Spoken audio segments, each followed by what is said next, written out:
computer. Yes, that's fine. Okay, so let's see. Where are we? We are. So today, what I want to talk about is um, just a clinical introduction to essential oils. How do you use oils in the clinic? Okay, rather than going through hundreds of oils and or 50 oils and all their properties and what they do, that takes a lot of time. All right. Many years ago, I went to a lecture with Richard Tan, and it was a lecture on master tongue points, right? And he turned around to the audience and he said, why do you want me to do this? This is so boring, right? He said, it's so boring. It's all you're doing, all I'm doing is like rattling off all this information about each point. He said, that's not all that great. And he said, this is my most popular seminar, so that's why I do it. Right. So, I kind of took that as a good piece of advice. It's where like, it's much more important to know how to use the oils and why you're using them, right? Than to, because it takes a lot of time to learn about oils, right? Just like it takes time to learn about herbs, right? Okay, so Can I ask you a question before you dive in? Of course, of course. So, would you say that the essential oils that you're using are connected to the herbs that you actually prescribe? Well, actually, yes, because we have the great good fortune now of having an oil company based in San Francisco that is distilling Chinese herbs as essential oils. So for those of you who've studied herbs, you'll recognize a lot of these oils, and you'll pretty much know what their properties are. And right? Is that crane? No. Oh, not crane. We're going to go through that later on in the lecture, right? Thank you. Yeah. So that's going to be part of the lecture, right? Okay. So now the reason I'm doing this is another reason I'm doing this is because I want to, I want to gather as much money as I can into my GoFundMe to pay an editor for this book that I'm working on. So, and that's going to be a long-term project, a couple of years, but and I'm going to need help, and I'm going to need an editor. And so I thank all of you for, putting a little donation in. I really, really appreciate it. It spurns the project on to know that I can actually go and do it. So, and if you can't afford to donate, that's fine too. I'm happy to, I'm happy to share what I know. So, okay. Now, let's take a look at the agenda. I will do a share screen here. Okay, so we're going to try to get through at least this much. Okay, maybe we'll get below the dotted line. We'll see how it goes. All right, depends on how much discussion we have and all that kind of stuff. So, all right. So, what is an essential oil?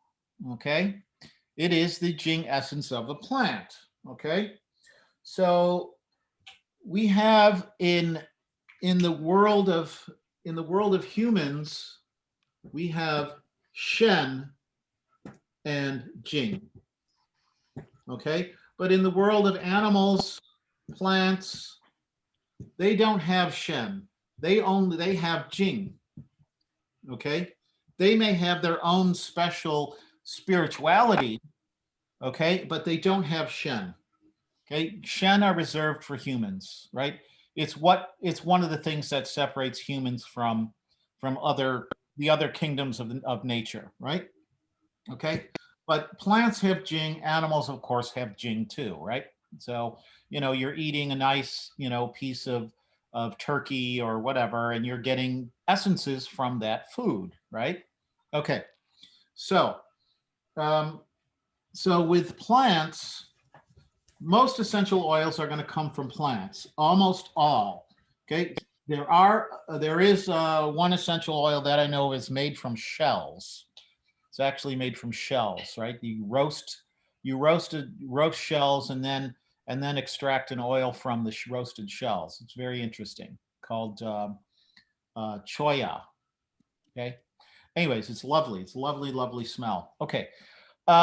So essential oils are often used for perfumery, Okay, and really good perfumes actually use essential oils as opposed to synthetic oils. Okay, so there's a lot of synthetic oils out there, okay, that people use in perfumery. So there is a big difference between the world of essential oils and the world of perfume, right? Okay, so let's talk about essential oils. So when you distill a plant, okay, and there's a couple of different distillation methods. You distill, okay, you distill. The most common is going to be steam distillation, okay. There is also solvent, okay, and then there's CO2, okay. So these are the three most common ways of extracting essential oils from plants, okay. Um, Okay, so these are the way they're taken out. So steam distillation is you boil water and you boil the plant in the water, and the steam that goes up condenses, and within that there's also essential oil. Okay, and so that essential oil is going to be collected and it will separate from the water because it's hydrophobic as opposed to hydrophilic. Okay. And then the water itself, the steam is turned into something called a hydrosol. Okay. And a hydrosol is water. It's a liquid, but it has a lot of essential, some of the essential odors and things in the water. Okay. Okay, now solvent extraction is usually done with some kind of harsh chemical, right? Something like so like alcohol, alco. Okay, so alcohol or something like xylene, right? Some kind of nonpolar liquid, okay, is going to extract the oil from the plant, okay, and then you evaporate away the alcohol, whatever it is, you evaporate that away, and the oil is left, okay, because the oils don't evaporate at low temperature; they will only evaporate at high temperature, okay. So alcohol will evaporate at a low temperature, so you're going to use a solvent that evaporates at a low temperature, or else like a vacuum, they'll do a partial vacuum, and that will remove the solvent, okay, and then what's left is the essential oil, okay. And then of course the third type is carbon dioxide, where you take the plant, shred it really finely, okay, and you literally blow carbon dioxide, pure carbon dioxide, through the plant material. And carbon dioxide, of course, is nonpolar, okay, and it's going to extract the oil, and that oil is going to go into go out with the carbon dioxide, okay. And carbon dioxide probably captures the most of all the components of the plant. Okay, so steam distillation is pretty good. Solvent is bad. Solvent is the one that you want to avoid.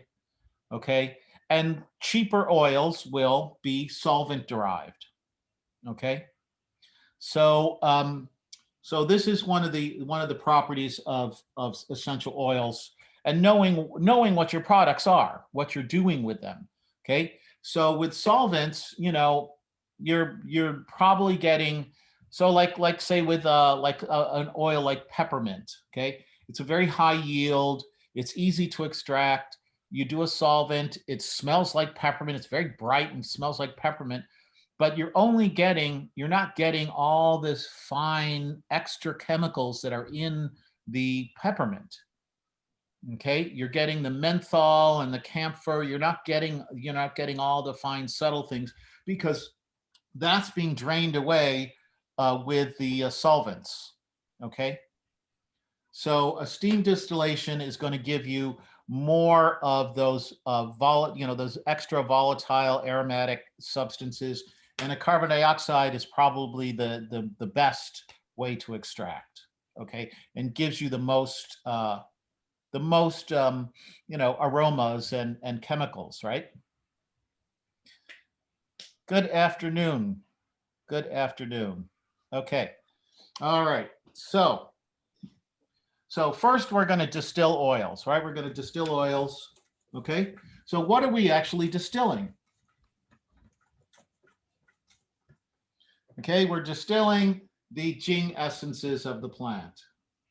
Okay, so Jing, let's look at the character Jing. Okay, okay, so on the left is the phonetic, and this is called mi, mi. Okay, and on the right we have the character sheng. Okay, sheng. Oh, I'm so bad at this. Okay, this is sheng. Okay, and then underneath we have this character Dan. Okay, now sheng means life. Okay, okay, sheng means life. And Dan is an oven. Okay, and mi is a rice. Okay, all right. So this is the character Jing when you put it all together. I've got it separated here, so it looks kind of ugly. But this way you can understand the character better. Okay, so what we have is this is of course the phonetic, and then this is the radical. Okay, so the radical is going to tell us what realm we're talking about. What realm of reality are we talking about? Well, we're talking about something in terms of this rice or this energy, right? We're in the realm of energy, right? Because this is this idea of what rice is, right? It nourishes us. It gives us food. It nourishes us. It makes us. It allows us to live our lives out. Okay. Now so this is the radical, and this side is the phonetic. Okay, so this character together is the character Qing. Okay, and Qing is the blue-green color. Okay, Qing is the color of wood. Okay, it's the blue-green color.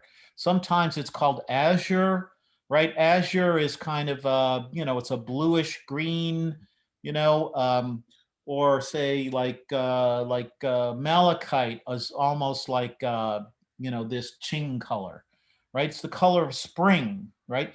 It's also considered to be the color of sprouts, okay? Sprouting plants in the springtime, okay? This fresh, it's a very fresh, vital color, okay? Now, it's a very interesting, but I find it to be a very interesting character, okay? All right, let's go over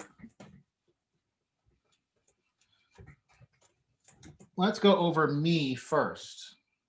Okay, so me. All right, so the idea behind me is this. You have shafts of rice, right? And the rice is contained has a chaff, right? The rice has a chaff, okay? And so the rice, what's inside, okay, what's inside is the grain, okay? And we want to get the grain out of the chaff, okay? Because the chaff is inedible, right? You can eat it, but it's going to pass right through, right? It's going to tear your large intestine into little shreds and, okay, make you bloody. Okay, so we want to get rid of this chaff. So what we're going to do is we're going to take this rice, and we're going to break it against a screen. Okay, so this idea of me is that it's a screen. Okay, it's a screen of some sort. Okay, and you're beating the rice on this screen to get the grains to pop out. Okay, so by this point in time, the rice is matured. Okay, it's dried. Okay, this is the harvest time, right? October, November, it's harvest time, right? And so the rice is going to pop out because the rice is dried, the rice is going to pop out of the chaff, right? So it's going to separate, right? Fen, separate, okay? So, but there's also another meaning to this, okay? The other meaning to this is that what we have here is also considered to be bursting rice. Okay, so let's say you start to take, you have this rice that's been separated. Okay, and what that is that's a releasing. Okay, you're letting something go. You're releasing this special thing, this seed, right? This seed which has the force of life in it, right? It's essence. It's got this essence in it, right? And so the seed is full of life. So then when you cook the rice, right? When you cook the rice grain expands and opens up, okay? And that allows the nutrition to come out. Okay, that allows the nutrition to come out. So this is the idea behind this character here, me, right? Is to release this energy that's trapped inside. Because if you eat raw rice, okay, you're going to have a hard time digesting it and trying to release the essences from that food, right? Right? Okay. So this is the idea of me.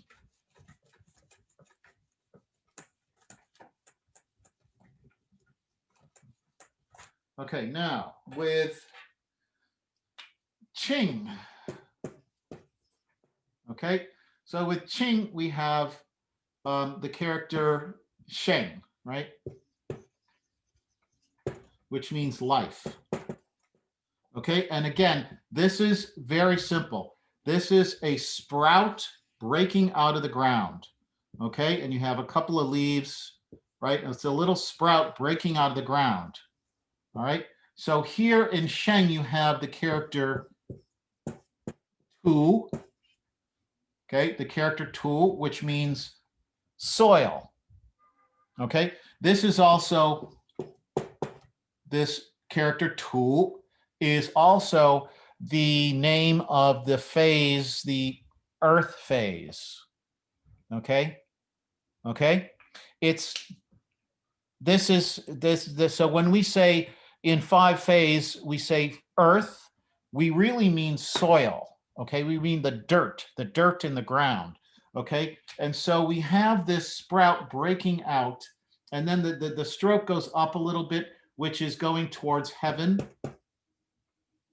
Okay, which means there's this life force and it's reaching to heaven, right? And the leaves come out and we have this sprouting, this life. You know, this little tiny plant has the ability to grow into a gigantic tree, right? Or a wonderful eggplant, you know, an eggplant that gives us these wonderful fruits or whatever, right? Or some nice grass or whatever, right? So this is this life force that's coming up here, right? Okay. Oops. All right. Now, on the underside, we have this character. Well, I should make it proper, like that. Don. Okay. Don is an oven. Okay. Now, I'm going to do this. I'm going to show you Don. Okay, so you see how much nicer it's actually stroked. Okay, so here we have Don. Okay, all right, first tone. All right, so here's the normal character that we know now, but this is the way it was written in the past, in ancient times. So basically what you have is an oven. Okay, you have this oven here, and you see here, this is a ding, a tripod, right, where you'd cook things, right? So what's this thing in the center, right? Okay, it's supposed to represent the red mineral and the and the oven, okay, or the mine, right, where it is found, okay? The ancient character suggests a different interpretation that represents the crucible of the Taoist alchemists with cinnabar, which is what this little stroke is. The stroke, this little dot, is the dot here is cinnabar. Okay, all right. Okay, so this is and you can see here here's a crucible. This is a crucible. This is an oven. Okay, so later on, um, uh, cinnabar was refined again and again and again by to make it much more tolerable, right? I mean, it wasn't that the Chinese didn't know that cinnabar was poisonous. Okay, they knew it was poisonous, right? And so they would go through these very complicated refinement processes to make what you may know as zhu right? Okay, the red dust, right, that they would put on pills, right? Okay, right, it's very heavy and sinking downwards, right? Okay, so this alchemical oven is what's preparing the jusha, right?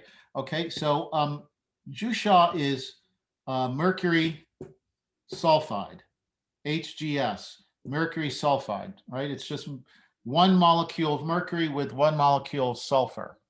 Okay. All right. So, one of the other things about this is that when you cook mercury sulfide in an oven, okay, the oven, this is what will happen.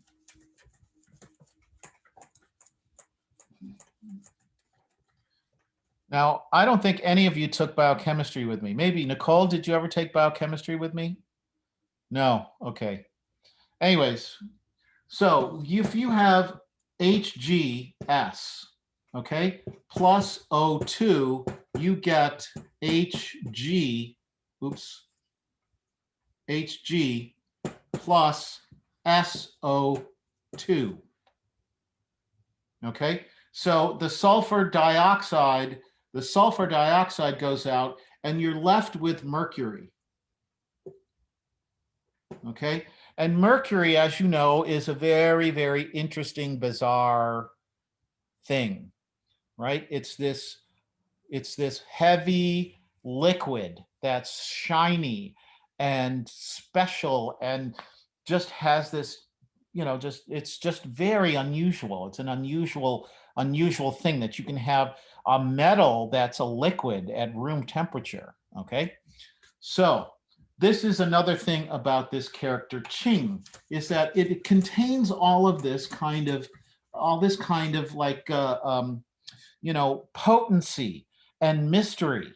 Okay, so we have Sheng on the top, okay, and then we have Dan on the bottom, okay, and this is green and this is red. Okay, and so you have this kind of combination of green and red. These are opposite colors, right? In the color wheel, red is opposite green, right? When you combine them together, you get gray, right? You get some kind of gray, right? Just like yellow and purple and these kind of opposite colors, right? So there's something alchemical about what's going on here, right? And then you put the character me on the side and you get the character Jing, right? Essences. Okay? So this is what an essential oil is, right? You're working with this very special kind of substance, right? It's not just an herb. It's not just a leaf like a sangye or something. It's something deeper, right? It's something more fundamental, right? It goes to a deeper level. Okay.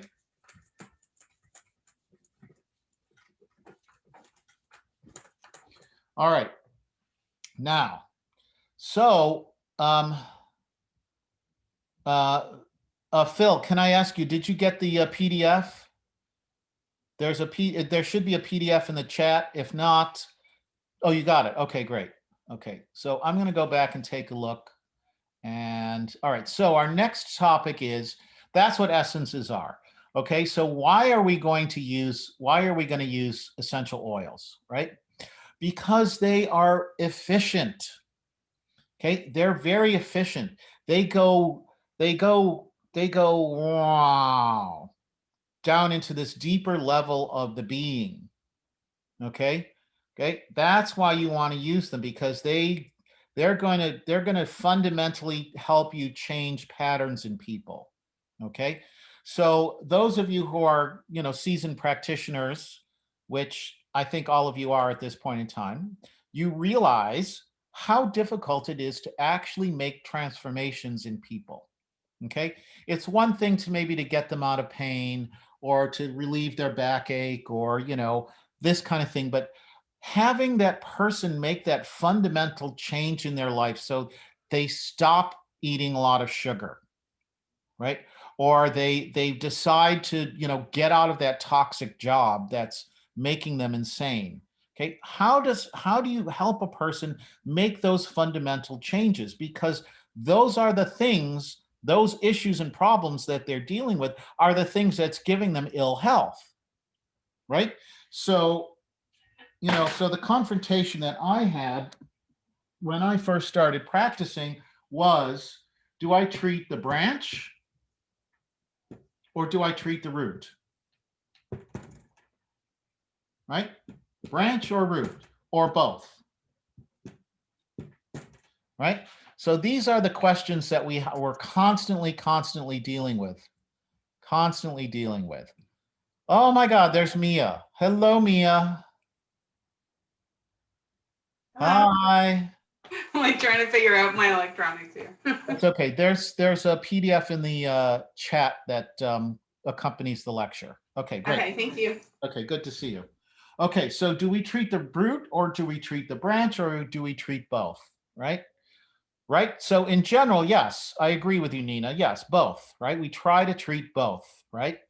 Okay. Because you can't always treat the root.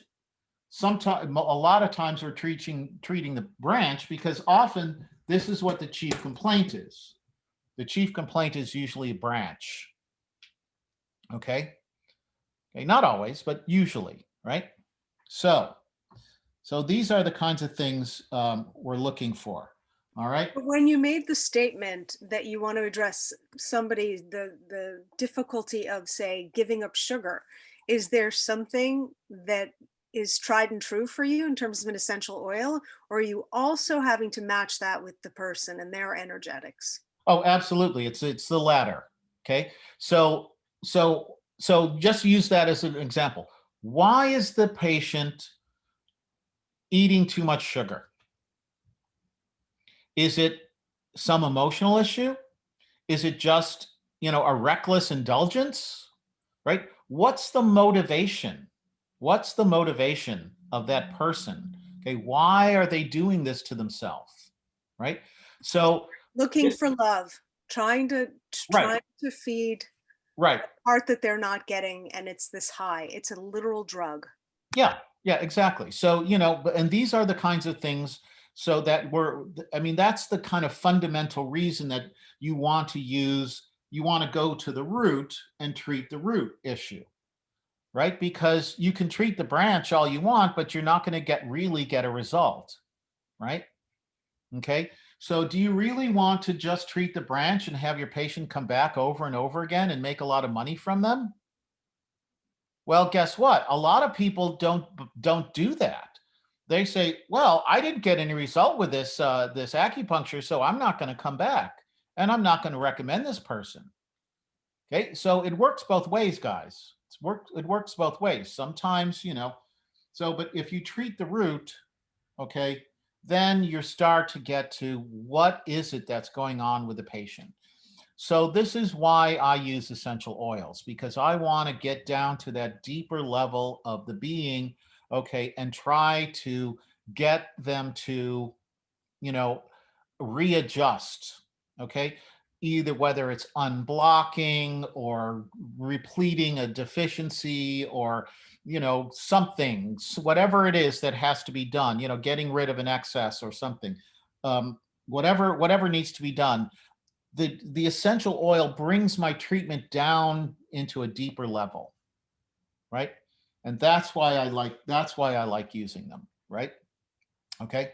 Now, let's see here. Okay, so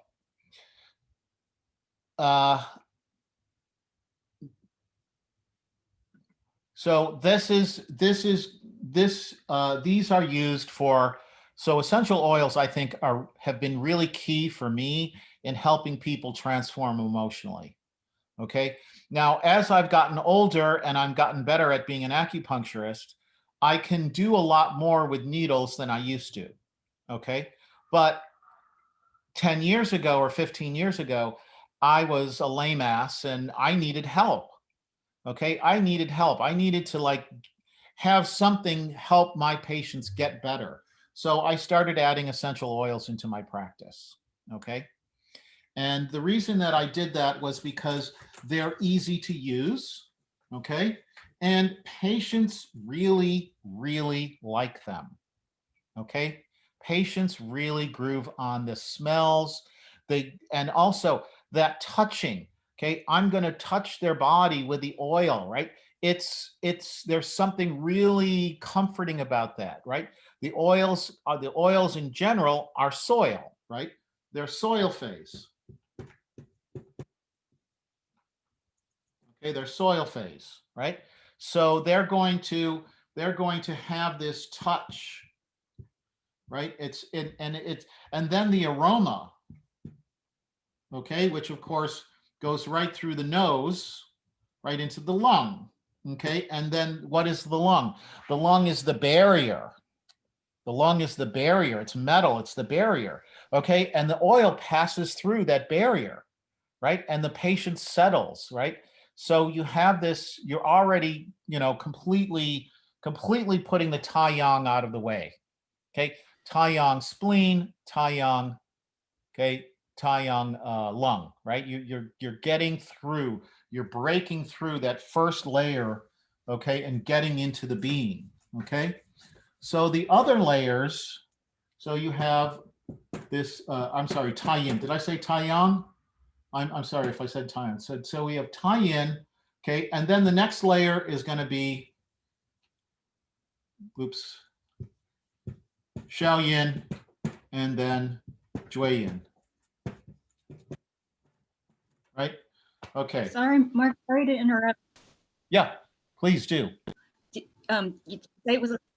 you say it was soil because it's like the plants grow out of the soil? Or was it the Jing thing where you were explaining that it's part of the... That's a good question. I'm not quite sure. I would say not. I would say no. It's not because it comes from the plants come from the soil. It's just that the characteristic, the nature of the oil is just,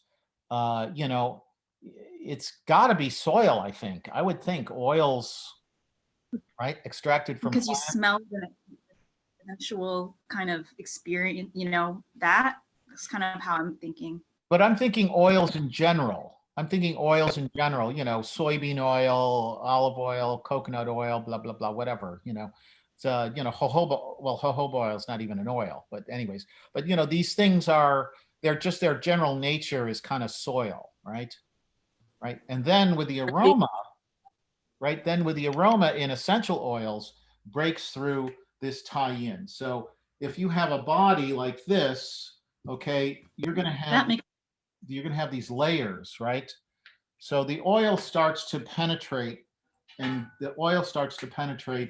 bring you or bring your treatment a little bit to a deeper level. Okay. I take it through the nose and I feel like the sense of smell is related to the spleen, Yeah. The taste, smell. And then related to lung, that makes it all tie in. And yeah, they're all tie in, right? Right. So yeah, one of the things you gotta do is get away from organs and go into the zones.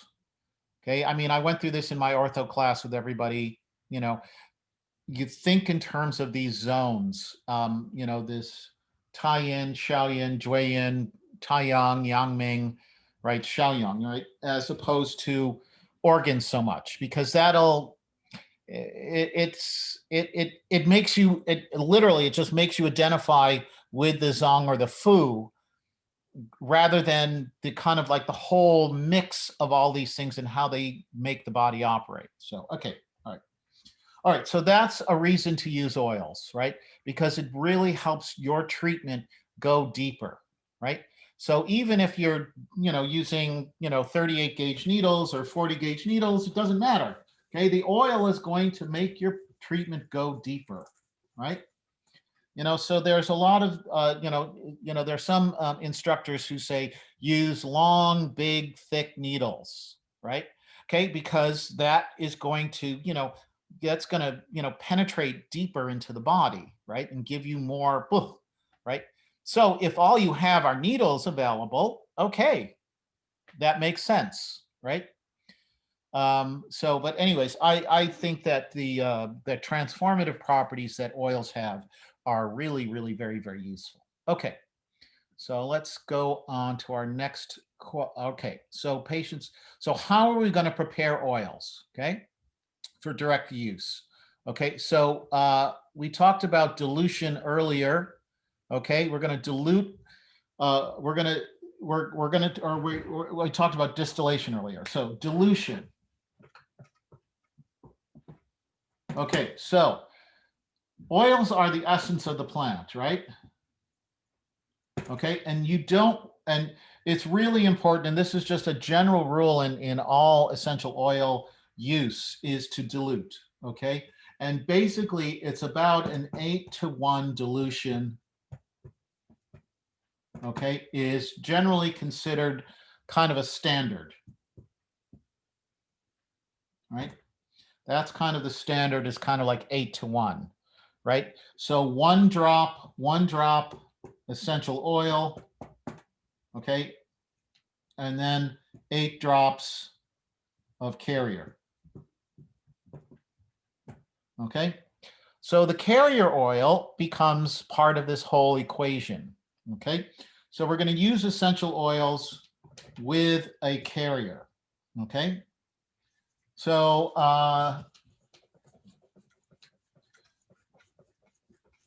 you can basically use anything as a carrier oil. There's no reason. Yeah. You ask, can you use grapeseed oil? Do you think Sure. that? Sure, you can use grapeseed. Yeah. Grapeseed is very heavy, right? So this is again, this is part of, so you could say, well, what level do I want to go to? So you would say you'd want to use grape here, right? And then jojoba here. Okay, and then up here you'd want to use almond, right? And maybe something in or olive, right? Olive oil is very light, right? Okay, and then maybe whatever this level is, camellia. Okay, so a camellia oil is oil from the tea plant, the plant that gives us tea, right? Okay. So this is descending heaviness, right?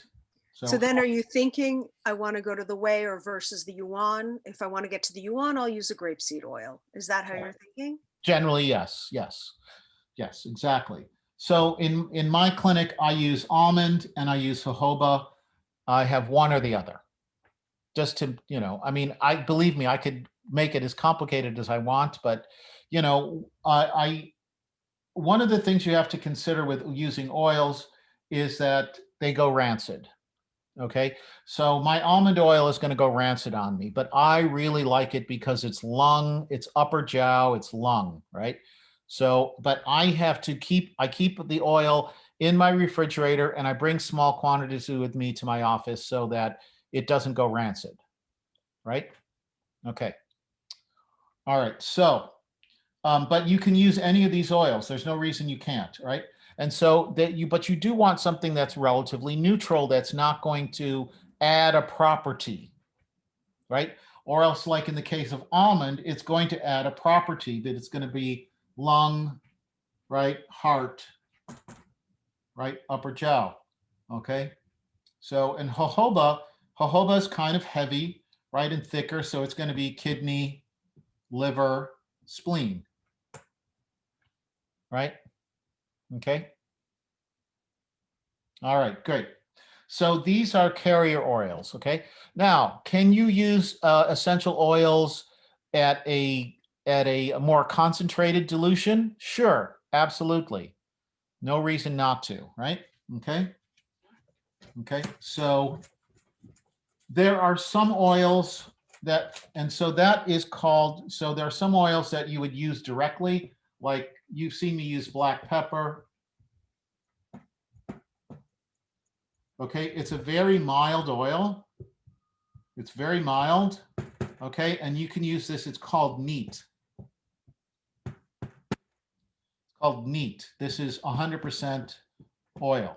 Okay, so maybe you might do neat on, say, an acupoint, right? You know, you put a little tiny bit of oil on your fingertip and you put it on the acupoint, right? Right. But if I'm going to be using, so let's say Melissa, okay, Melissa oil. Melissa oil goes to the heart, right? Okay, so you really, really want to get the property of Melissa into that person. I would just use a little bit on my fingertip and, apply it to, say, what, heart 7 or pericardium 4, whatever heart point you want, right? Just, okay, that's it. But normally what I do with the oils is this, okay? I dilute them in some kind of dish, okay? I have some kind of dish, okay?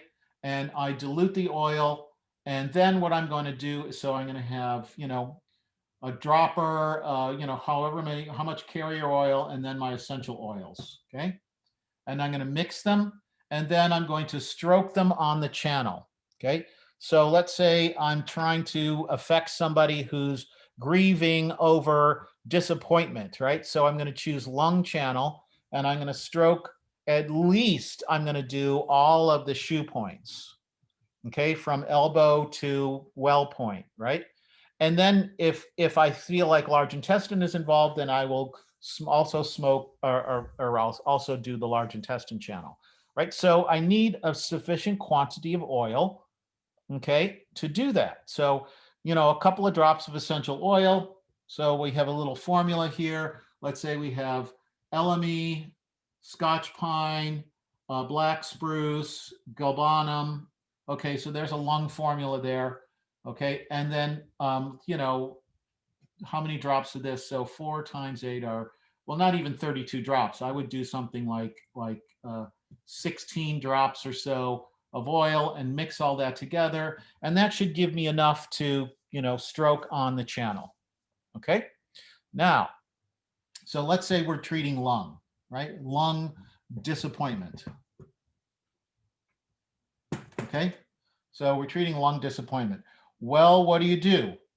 You could also go to spleen and treat spleen, okay, and put the oil on the spleen channel, okay, because this is a tie-in relationship, okay?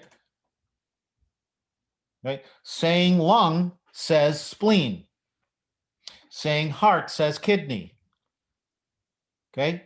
Really, they're very closely related, and so you want to. And this is one of the biggest reasons to use essential oils, is that you want to give yourself more advantage, okay? Okay, you want to give yourself more advantage, okay? Okay, let's say you've interviewed the patient and you've got a diagnosis, okay? And then you're going to do acupuncture, okay? And then you're going to use some oils, okay? And then you're going to do a little counseling, okay? And then maybe at the end you might do cups, right? Cups or tweenaw, okay?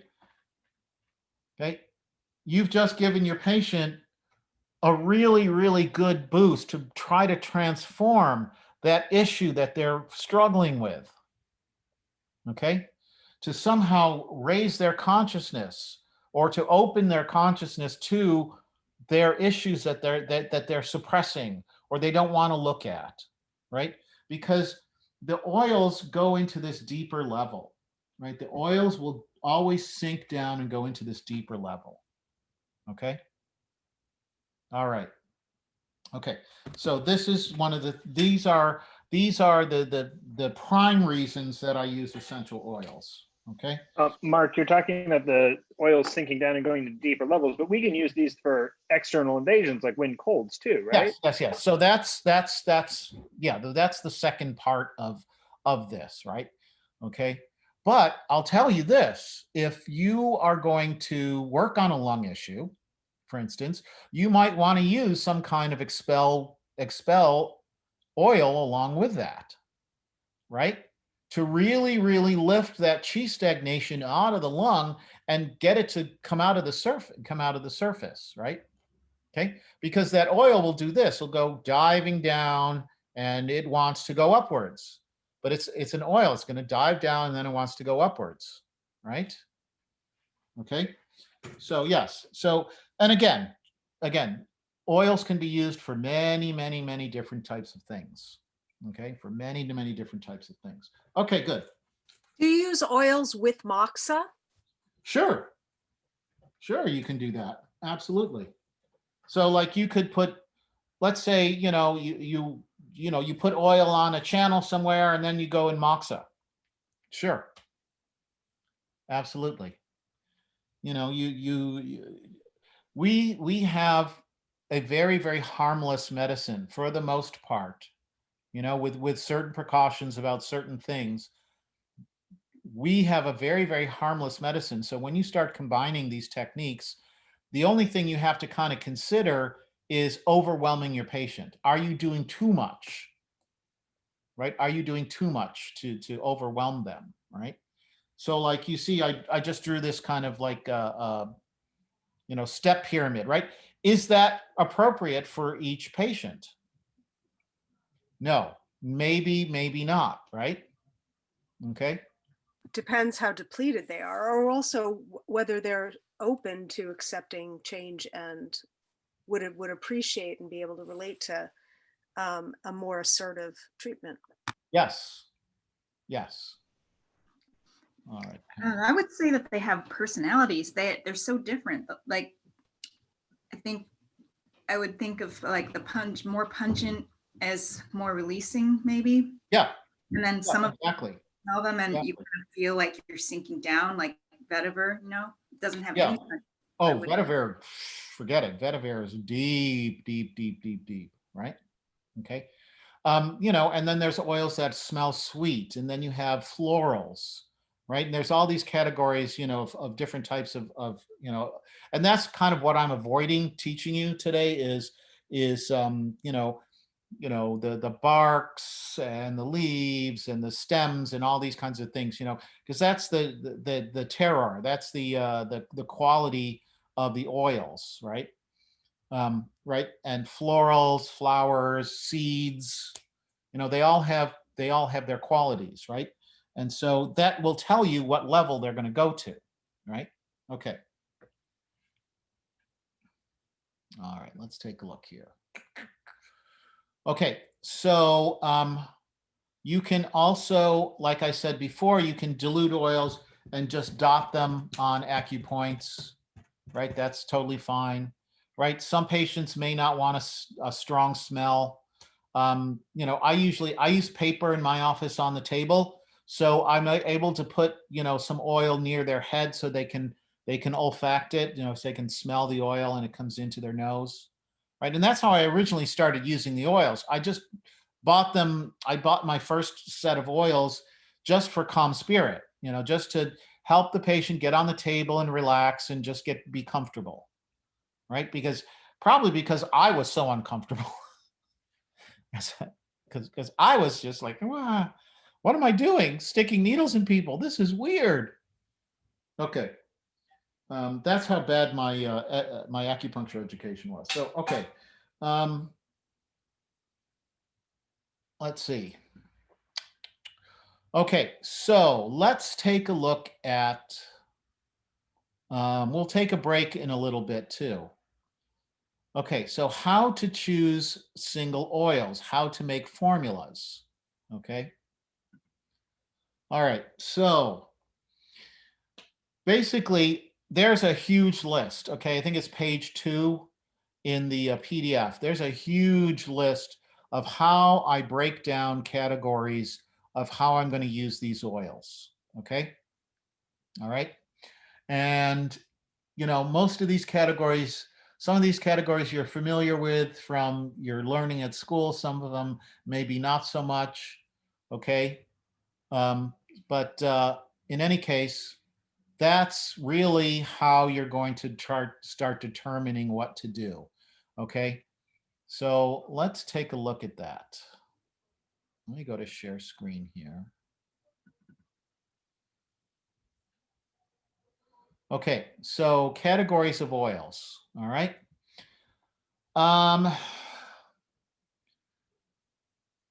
okay, so you can use oils just like you would use herbs, right? You can use oils just the same way you would use herbs. Okay, so you're going to use oils to expel the surface with aromatic oils, right? Expel when cold, when heat, when dry, right? And expel entities or ghosts. Okay, these are expelling herbs. Okay, all right. And of course, everybody loves the category of entities and ghosts, so we can talk about that as well. Okay, so then lung herbs or lung oils, right? Lung emotions, the motility of the lung. Okay, I get a lot of people come in. Believe me, their chest is stuck. Okay, anybody who's a massage therapist out there, okay, knows how stuck people's chests can be, right? Okay, so really, and this is the realm of the lung and the heart, right? This is upper jaw, chest, ribs, it's lung and heart, right? So this is the kind of stuff that um, uh, when I say here lung motility, that's what I mean, right? And then, of course, with lung, you're going to have large intestine issues, and large intestine goes along with lung, right? Okay. Okay, heart. Okay, so with heart organ and also Shen. Okay, so I'm going to put Shen in with heart. Okay, they're not the same. They're not the same, but you know, in terms of the way I'm going to choose oils and classify my oils, I'm going to do it based on basically on heart, right? So we have heart yin deficiency, we have heart yang deficiency, right? We have heart and Shen disturbed by emotions. Okay, and then the heart orifices are clogged by phlegm, which has nothing to do with the heart itself. Okay, it's just that the Shen are trapped and can't circulate. Okay, it causes disturbance, but the problem is not the heart. The problem is the clogging in the orifices. Okay, and then of course heart emotions, which is, you know, a topic that could go on for, you know, weeks. Okay, and then calm the Shen oils. Okay, so you know, there's some oils that you would want to use, which, you know, help people just relax and feel sedated, you know, so that they are comfortable on the table, and you can give them, you as a practitioner feel more comfortable while you're actually doing the treatment. Okay. Okay. All right. Okay, and then in liver, of course, liver blood stasis is a huge, huge, huge, huge part of my treatments. Moving liver blood is huge because of course, I do a lot of orthopedic work, um, and you know, pain management and things like this. And moving liver blood is really, really crucial to that because the liver rules the joints, the sinews, the muscles, the tendons, the ligaments, all these kinds of tissues. And of course, all of those are nourished by blood. Okay, so moving liver blood is a really big thing in not only in acupuncture but also in using essential oils. Okay, all right, liver chi stagnation. okay, liver will disturbance, right? Or empty liver, okay? Okay, so this the will of the liver is is the hun, right? Well, no, the hun is the spirit. The will is lu, reflection, right? And so a person who's got an empty liver can't see, right? The liver orifice of the liver is the eye. Okay, and when the liver is deficient, then the person can't see, right? The so so this is the character. Oops, it goes like this. Lu. I think it's no. It's like this. Okay, lu, reflection. Okay, this is the will of the liver. Okay, and so this is this ability to step back and look at things from a distance and go like this and say, whoa, what is that over there? Being able to see the bigger picture, right? And to process that and bring that in and think about it, right? And process, right? And so this is empty liver, right? Okay, a kind of willnessness, but not like a kidney willnessness, which would be, you know, empty kidney, right? But an empty liver, right? So liver blood deficiency, liver qi deficiency. Okay, yes, there is something called liver qi deficiency. Okay, you can have all of these terms for all the organs. Okay, they're not very common, but you can have them, right? You can absolutely have them. So, okay, all right. So let's go back to our list here. Okay, liver bogged down by damp, right? Okay, damp obviously is an issue. The liver gets damp. Okay, I'm sure my liver is damp. Okay, I don't know why, but I'm sure it's damp. Okay, next, spleen. Okay, spleen not comforted. Okay, so the earth types, the soil types, okay, they are they worry, okay, or else the spleen doesn't feel secure, okay? The spleen doesn't feel like it's in the center, okay? This is a major cause of problems with spleen type people, okay? And stomach, and obviously along with that stomach, right? Okay, with stomach types as well. Okay, so it's on that emotional level, right? There's also spleen bogged down by dampness, okay? And there are oils for that. There's lots of oils for that. You know, people come in and say, I have this digestive issue, blah, blah, blah, you know, these kinds of things. So like somebody who's been diagnosed, say, with SIBO, right? You guys know what SIBO is? SIBO, right? Small intestine bacterial overgrowth, right? So this is a Western diagnosis, okay, but it's also in something that you know, is the spleen has a lot to do with transforming damp, and you need to have a good spleen to get rid of this, and you need to warm the spleen, right? So you have spleen qi deficiency. You can have spleen. Oh, in fact, I should have this on here. Spleen yang deficiency, right? There's spleen yang deficiency as well.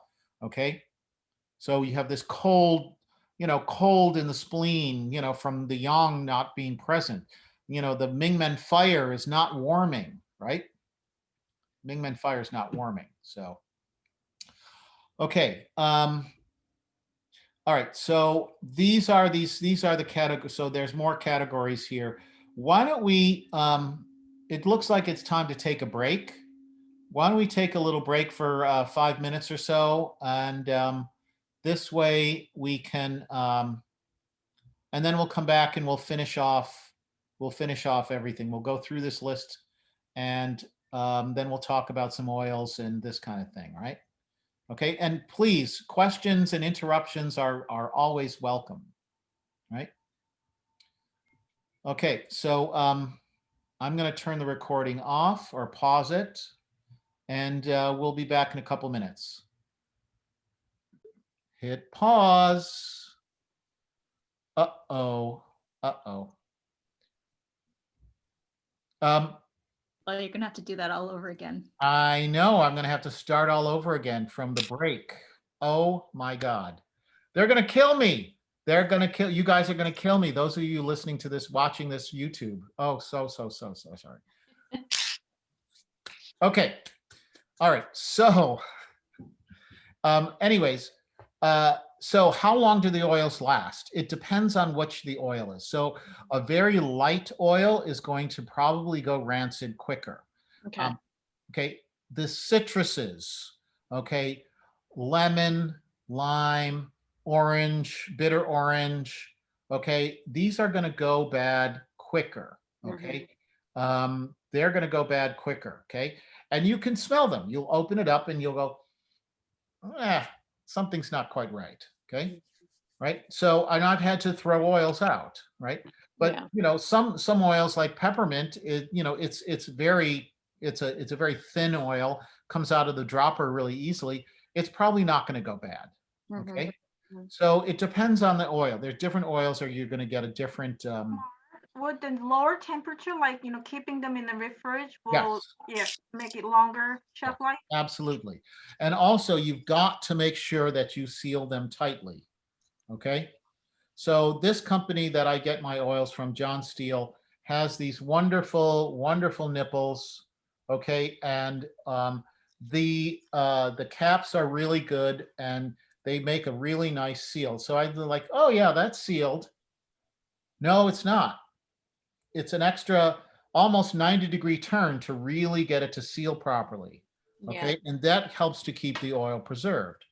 Okay, so any kind of cooling environment also does that. So I keep things in the refrigerator. Yeah. Like my office mate, for instance, he refrigerates all his oils. He's he's very, very particular about his oil. So he keeps them refrigerated at home and will make blends at home for his patients and then bring them into the office and give them to them. Right.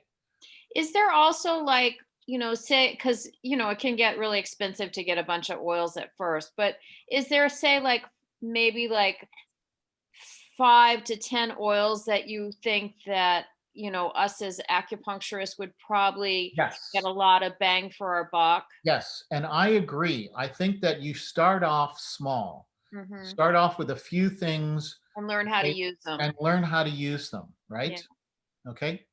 All right. So the other vendor that I use, I got to bring this up first. Hang on.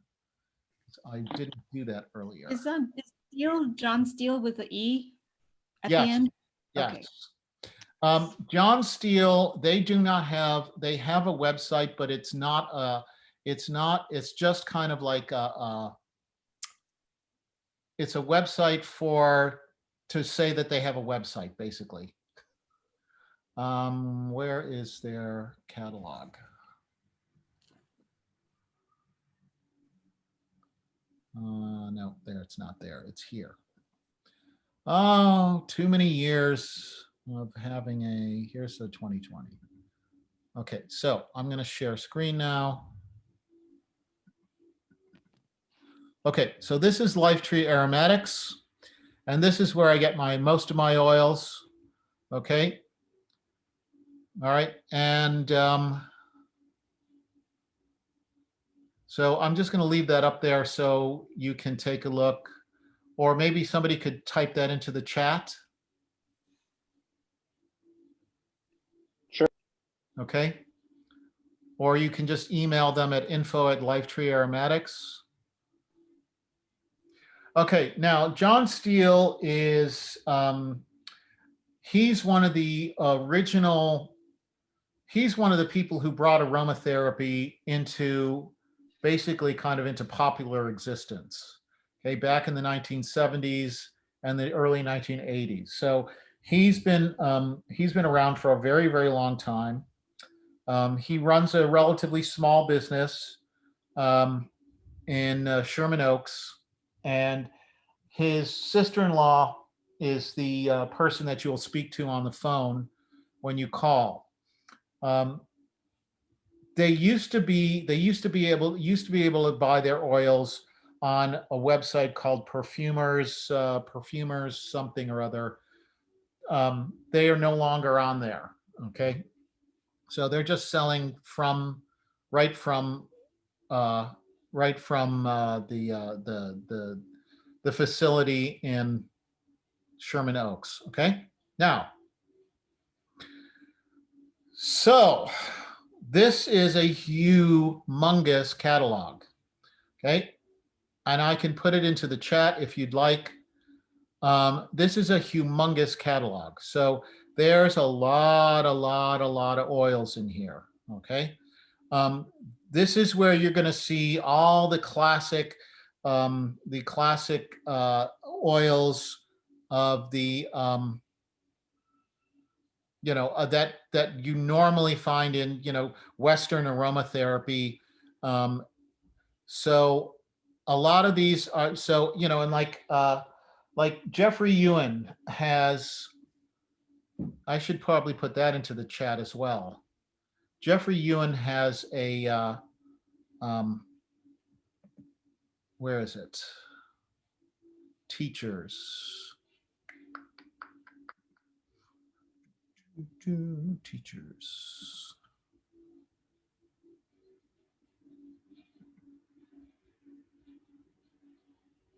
There it is. Okay.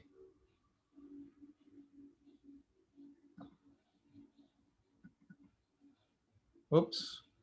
Do you see this? This red? Yes. Okay. So let's take a look at this. This was published in 2000. Okay. Now let's take a look at these second printing 2002. Okay, fine. So let's look at these categories of oils that Jeffrey has used here. Okay, bergamot, cajeput, citronella, Eucalyptus citriodora, Eucalyptus radiata, okay, whole leaf, whatever that is, okay, lavender, marjoram, okay. These are the classic oils where you're going to see a lot of information in all the various books out there, okay, about these types of oils, okay. All right, and so these are the oils that that are in this particular book, or bind, book that Jeffrey released many years ago. Okay, and so you're going to find all these oils in John's catalog, right? You're going to find all these in John's catalog. Okay, right? Plus all these other ones, because his business is directed to aromatherapy and perfumery, okay, and not to medicine, okay. But when I was turned on to his work, they were just absolutely thrilled that somebody was coming along and using their oils for medicinal purposes. Okay. So, anyways, there's a lot of oils here. Now, these are just the standard oils. Okay, these are just the standard oils. When we get down, lemon, lotus, mandarin orange, marigold, mugwort, myrtle, neroli, opoponax, etc., all the way down. Then he goes into vetiver, attars. Attars are perfumes. They're oil perfumes. They're not alcohol perfumes. Okay, he's got this called the Wild Collection, which are different types of things distilled from the west and southwest of the United States. Okay, and hydrosols, we talked about hydrosols earlier. The hydrosols are water, the water left over from distilling, and then here's the information on how to order. Okay. All right. Mark, Yes. I've got a question. So I'm just starting to use essential oils in my practice. Yeah. Where would I begin if I want to develop a mix for someone who's grieving and they're holding it all in? Where would I start to find the Okay. correct? So why don't we take a look at this PDF here? Okay. Thank you. Okay. And I will point out some oils for you. So So see, this is, let's do it like this. Actually, let's do it like this. This is probably much easier. Okay. So lung, grief, sadness. Okay. All right. So you would want, so basically this is going to be lung, qi, stagnation. Okay. So the treatment principle would be to move lung, right? Okay. So I would use, so oils, Scotch pine.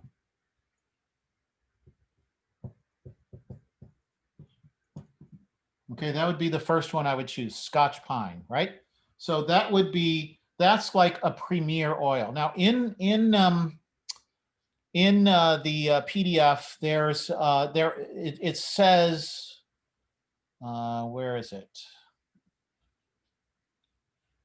On page, okay, no. Okay, that's, sorry. There is an indication for the 8 extraordinaries on page 4. It'll tell you what the common oil is for each one of the 8 extraordinaries, right? Okay.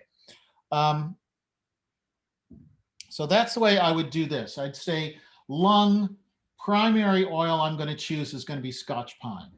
Okay. But if I was trying to get rid of a cold, I would use, say, globulus, right? Eucalyptus globulus for cold, right? For expelling wind cold. Okay. So that would be lung. Okay. Okay. There's 2 oils already. Okay. So let's go to heart. So there's a bunch of different things you could do with a heart, right? So let's say you have somebody who has heart blood stasis. Okay, I would use Melissa. Okay, all right. If you want to calm the Shen, okay, if you want to calm the Shen, or you want to nourish the heart, let's say we want to nourish heart, right? I would use Bai Zi Ren, okay, which you can get from Alchemica Botanica. Okay, Bai Zi Ren is biota seed. It's greasy, oily, and it's really very nourishing, right? So it's going to nourish the heart. So that would be for heart yin, right? And also you could use it for heart yang. Okay, you could use it for heart yang as well. Okay, so those are 2 heart oils. Melissa is particularly for the Shinju pericardium. Okay, it's a pericardium oil. Okay, but it's also going to move the heart blood. Okay, it's going to move the heart blood. Okay, so those are 2 oils already for heart, right? Now rose is a classic heart oil, right? Rose is, okay, the image of rose are thorns that rip and tear and cause bleeding, right? And this is the idea of rose, is to like dredge the heart and pull out what's stuck in there, right? So the idea behind rose, for instance, would be for really old stuck emotions, right? Okay. Okay.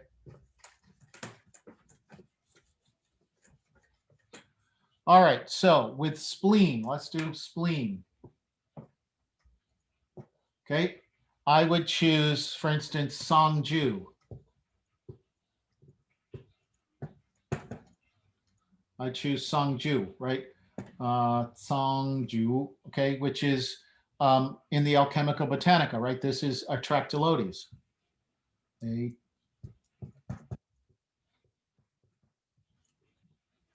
Atractylodes, okay? Lanceolata.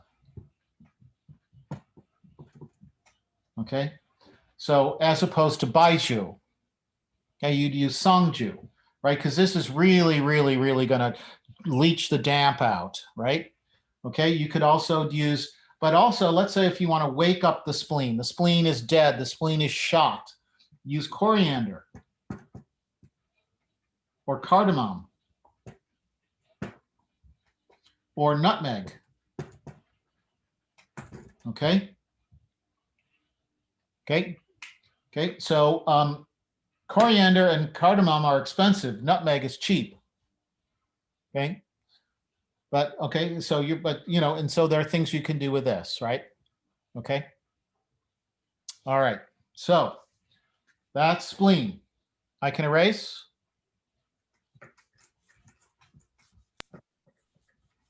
Sorry, just before Mark goes on to the next point, since we're a little bit over here, I just wanted to mention this is hopefully the second or third and what will be a continuing series. Yes, by the way, talks given by Mark. I have not developed, I haven't developed the level 2 yet, but that's coming. So if that's something you're interested in, pester Mark about that, and he will make it happen. Yeah, it's great to have everyone here. Yeah. Thank you all for coming. So, That's not to say that things are over, but just wanted to get that out there before people start. Yeah, it's true. away. We're almost I know. Well, you could see we could talk about this forever, right? So, but I actually do. I have a call that I have to take in 20 minutes. So This Okay. last part was so helpful, just as far as starting and getting some oils to have use. So thank you.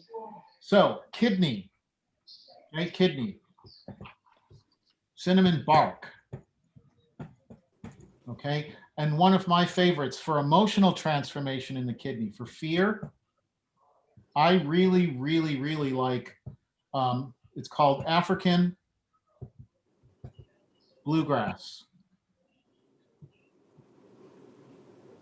Okay, African bluegrass. I don't know. It's I have to write sideways, so.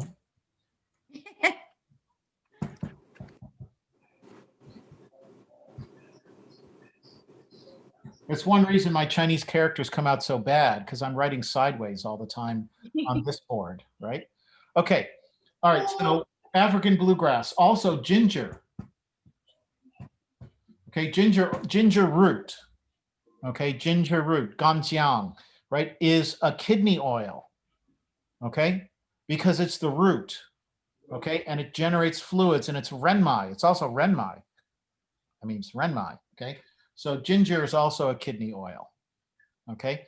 So, and that would, what would it do? It would warm, right? It would warm the yang, right? Right, exactly. So African bluegrass, though, is more of a transformer, okay? All right. Now, lastly, we will have, there's a couple more we need to do. We need to do liver. Okay, liver, any citrus whatsoever, okay? And there's a lot of them. There's a lot to choose from, okay? And, there's mandarin orange, there's bitter orange, there's lemon, lime, there's some really, really fancy ones like Kambava, Petitgrain Kambava, bergamot, okay? Bergamot is a premier, right? So bergamot. Okay, now bergamot is one of those citrus oils that's going to go rancid. Okay? It's one of those oils that's going to go rancid. Okay, so bergamot, you just keep using it. Okay, it's a very light oil. It's you can do a 4-to-1 dilution on that, or a 2-to-1 dilution on that. It's not a heavy oil, right? So any citrus. Okay. Other liver oils is chaihu, right? Chaihu. Oh my God. To have chaihu as an essential oil, it's crazy. It's just like unbelievably great. Okay. Other liver oils that I would use frequently. So, but then we start to get into the liver blood category. Okay. And that's the last category that I'm going to go over, is the move blood. Okay, because a lot of oils are going to move the chi. That's how they work. That's how they do their emotional transformation, is by moving the chi, the stagnant chi. Okay, so for move blood, we have, we have Dongui.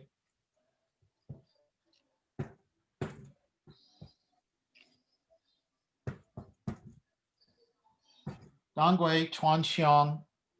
Okay, those are going to be the two primary oils. There's another one called, it's Dalbergia.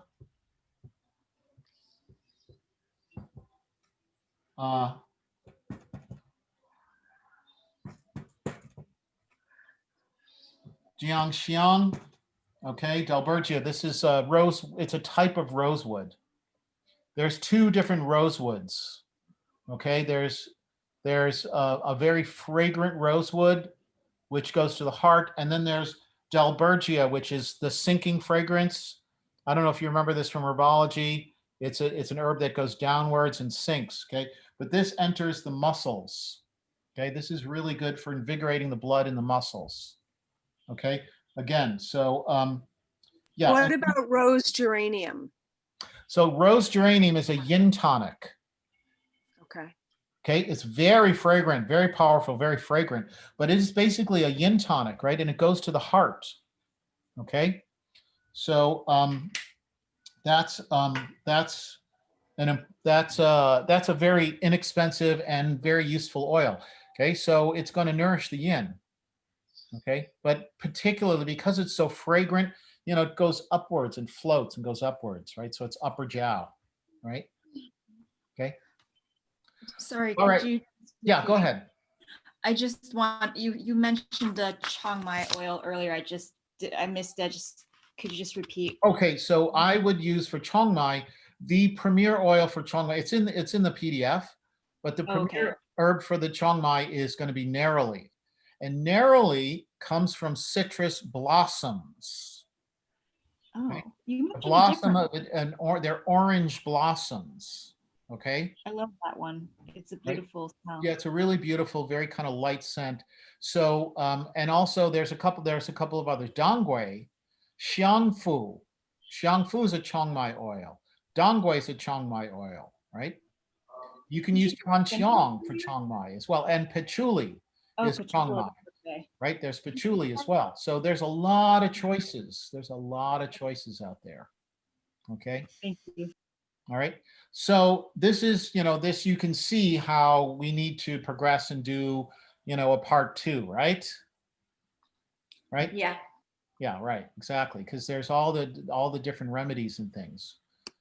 So, but we went over all 5 organs, and I think that's a good place to start. Start small.